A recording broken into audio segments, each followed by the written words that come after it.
பிப்ரவரி 14 திருச்சியில் தமிழக பாஜகவின் மிக பிரம்மாண்டமான ப்ரொஃபஷனல் கனெக்ட் தொழில்துறை வல்லுநர் பிரிவு நிகழ்ச்சியில் பாஜக தலைவர்கள் துறைசார் வல்லுநர்கள் பங்கேற்று பேசுகிறார்கள். பங்கேற்க QR கோடில் பதிவு செய்க.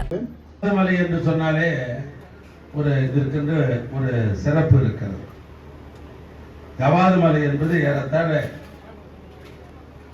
தரைப்பகுதியிலிருந்து 700 கிலோமீட்டர் உயரத்தில் அமைந்திருப்பது நம்முடைய ஜவாது மலை. பழமையான பழங்குடி மக்கள் இங்கே வாழ்ந்து கொண்டிருக்கிறார்கள்.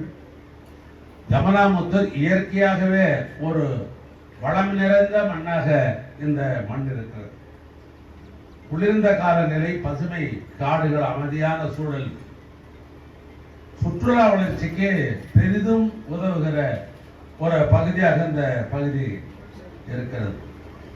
இங்கே சுத்தமான காற்று, அமிர்தி வனம், ஜவாது மலை இயற்கை காட்சிகள், மழைக்காலங்களில் நீர்வீழ்ச்சிகள் என்ற அடிப்படையில் சுற்றுலா பயணிகளை ஈர்க்கிற இடமாக இந்த ஜமனாமுத்தூர் விளங்கிக் கொண்டிருக்கிறது.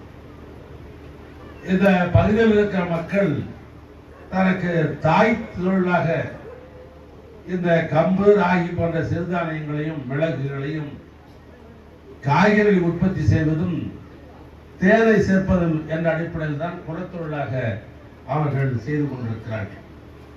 இங்கே இயற்கை விவசாயம் தான் பெரும்பான்மையாக இங்கே நடைபெற்றுக் கொண்டிருக்கிறது. ஜமுனாமுத்தூர் மலைகளில் கிடைக்கும் இயற்கை தேன் மிக மிக தரமானது என்று இதற்கு ஒரு பெயர் உண்டு. அப்படிப்பட்ட சிறப்புகள் நிறைந்திருக்கிற இந்த ஜமுனாமுத்தூர் ஒரு காலத்தில் மக்கள் இங்கே வந்து போக முடியாத நிலை இருந்த காலங்கள் எல்லாம் ஒரு காலத்தில் உண்டு. சந்தன காடுகளும் மூங்கில் புதர்களும் இங்கே சாலை வழியாக வர முடியாத நிலையில் இருந்த காலங்கள் எல்லாம் ஒரு காலத்திலே உண்டு.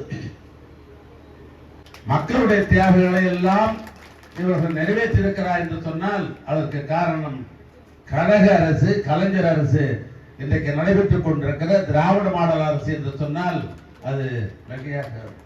அப்படிப்பட்ட இந்த மலர் வளர்ச்சிக்கு இன்னும் மேலும் வளர்ச்சி பெற வேண்டும் என்ற அடிப்படையில் தான் இதற்கு சாலைகள் அமைக்க வேண்டும் என்ற அடிப்படையில் இந்த சாலை திட்டத்தை கொண்டு வர வேண்டும் என்று பல்வேறு நிலையில் நாம் முயற்சித்திருக்கிறோம்.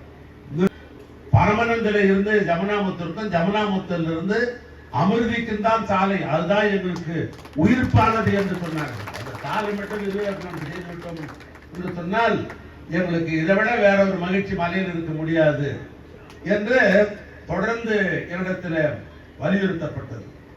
அந்த அடிப்படையில் தான் இந்த ஜமுனாமுத்தூர் முதல் அமிர்தி வரை ஏற்கனவே பரமனந்திலிருந்து ஜமுனாமுத்தூர் வரைக்கும் முதல் கட்டமாகவும், இரண்டாவது கட்டமாக இன்றைக்கு நம்முடைய ஜமுனாமுத்தூரிலிருந்து அமிர்தி வரை இந்த சாலையை போடுவது என்று முடிவு செய்யப்பட்டது.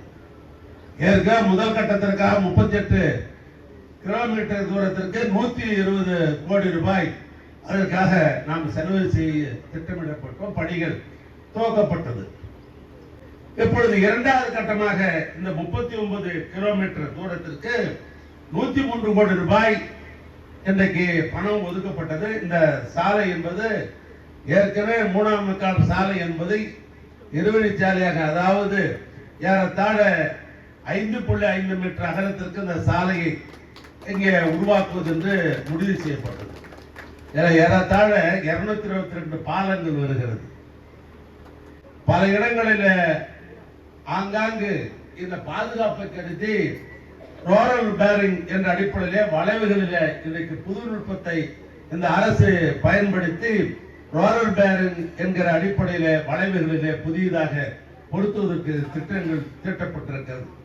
ஆக சாலையின் இருபுறமும் 20,000 மரக்கன்றுகள் நடப்பட்டு பராமரிக்கப்படும் என்ற உத்தரவாதத்தை நாங்கள் வனத்துறைக்கு, இந்த நெடுஞ்சாலைத்துறை, இந்த ஜமுனாமுத்தூரில் இருக்கிற அத்திப்பட்டு, மண்டப்பாறை, நம்மியம்பட்டு, முத்தானத்தூர் போன்ற ஏறத்தாழ 75,000க்கும் மேற்பட்ட பயனாளிகள் பயன்படுகிற சாலையாக இந்த சாலை இன்றைக்கு உருவாகி கொண்டிருக்கிறோம்.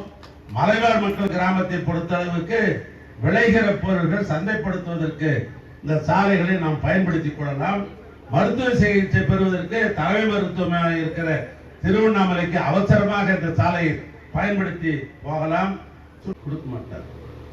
இன்னைக்கு தமிழ்நாட்டு முதலமைச்சர் அவர்கள் இன்றைக்கு தமிழ்நாடு முழுவதும் உங்களுடன் மு க ஸ்டாலின்ங்கிற ஒரு அற்புதமான திட்டத்தை உருவாக்கி எங்கு பார்த்தாலும் பட்டார், எங்க பார்த்தாலும் ஜாதி சார் தன்னுடைய தேவைகள் என்ன அதையெல்லாம் பார்த்து பார்த்து செய்கிற ஒரு அரசு தான் தமிழ்நாட்டுடைய முதலமைச்சராக இருக்கிற அருமையண்ணன் மு க ஸ்டாலினுடைய அரசு. அந்த அரசுக்கு பேர் தான் திராவிட மாடல். அந்த அரசின் சார்பாக பல்வேறு கோரிக்கைகள், இந்த விவசாய நலன் கருதி இந்த எந்திரங்கள் வந்திருக்கிறது, அதை நீங்கள் எல்லாம் பயன்படுத்திக் கொள்ள வேண்டும் என்று கேட்டு நான் மீண்டும் ஒரு முறை சொல்லுகிறேன். இந்த மலைக்கு, இந்த மலைவாழ் மக்களுக்கு, இந்த ஜமனாமுத்தூருக்கு, இங்க இருக்கிற ஊராட்சிகளுக்கு, ஊராட்சி ஒன்றியத்திற்கு தொண்டு செய்வதற்காக பொருத்தமானவர்கள் யார் என்று சொன்னால் ஒன்று சரவணன், இன்னொன்று மூப்பகிரி என்று சொல்லி அவர்களுக்கு என்றைக்கு நன்றியுணர்வோடு நீங்கள் இருக்க வேண்டும் என்று கேட்டு உரையை நான் நிறைவு செய்கிறேன். நன்றி.